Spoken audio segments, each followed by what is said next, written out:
സങ്കീർത്തനങ്ങൾ 25-ാം അധ്യായം. യഹോവേ, നിങ്കലേക്ക് ഞാൻ മനസ്സുയർത്തുന്നു. എൻ്റെ ദൈവമേ, നിന്നിൽ ഞാൻ ആശ്രയിക്കുന്നു. ഞാൻ ലജ്ജിച്ചു പോകരുതേ. എൻ്റെ ശത്രുക്കൾ എൻ്റെ മേൽ ജയം ഘോഷിക്കരുതേ. നിന്നെ കാത്തിരിക്കുന്ന ഒരുത്തനും ലജ്ജിച്ചു പോകുകയില്ല. വെറുതെ ദ്രോഹിക്കുന്നവർ ലജ്ജിച്ചു പോകും. യഹോവേ, നിൻ്റെ വഴികളെ എന്നെ അറിയിക്കണമേ. നിൻ്റെ പാതകളെ എനിക്ക് ഉപദേശിച്ചു തരണമേ. നിൻ്റെ സത്യത്തിൽ എന്നെ നടത്തി എന്നെ പഠിപ്പിക്കണമേ. നീ എൻ്റെ രക്ഷയുടെ ദൈവമാകുന്നുവല്ലോ. ദിവസം മുഴുവനും ഞാൻ നിങ്കൽ പ്രത്യാശ വയ്ക്കുന്നു. യഹോവേ, നിൻ്റെ കരുണയും ദയയും ഓർക്കണമേ. അവ പണ്ടേ ഉള്ളവയല്ലോ. എൻ്റെ ബാല്യത്തിലെ പാപങ്ങളെയും എൻ്റെ ലംഘനങ്ങളെയും ഓർക്കരുതേ. യഹോവേ, നിൻ്റെ കൃപപ്രകാരം നിൻ്റെ ദയനിമിത്തം എന്നെ ഓർക്കണമേ. യഹോവ നല്ലവനും നേരുള്ളവനും ആകുന്നു. അതുകൊണ്ട് അവൻ പാപികളെ നേർവഴി കാണിക്കുന്നു.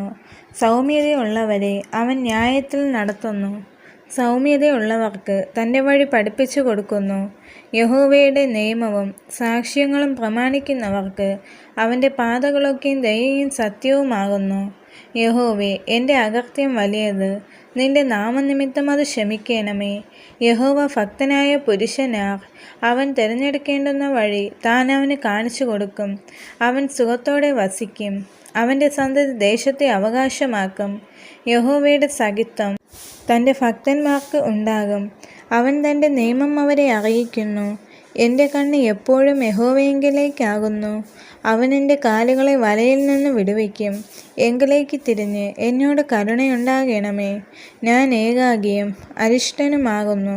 എനിക്ക് മനപീഡകൾ വർദ്ധിച്ചിരിക്കുന്നു. എൻ്റെ സങ്കടങ്ങളിൽ നിന്ന് എന്നെ വിടുവിക്കണമേ. എൻ്റെ അരിഷ്ടതയും അതിവേദനയും നോക്കണമേ. എൻ്റെ സകല പാപങ്ങളും ക്ഷമിക്കണമേ. എൻ്റെ ശത്രുക്കളെ നോക്കണമേ. അവർ പെരുകിയിരിക്കുന്നു. അവർ കഠിന ദോഷത്തോടെ എന്നെ ദുഷിക്കുന്നു. എൻ്റെ പ്രാണനെ കാത്ത് എന്നെ വിടുവിക്കണമേ. നിന്നെ ശരണമാക്കിയിരിക്കയാൽ ഞാൻ ലജ്ജിച്ചു പോകരുതേ. നിഷ്കളങ്കതയും നേരും എന്നെ പരിപാലിക്കുമാറാകട്ടെ. ഞാൻ നിങ്കൽ പ്രത്യാശ വച്ചിരിക്കുന്നുവല്ലോ.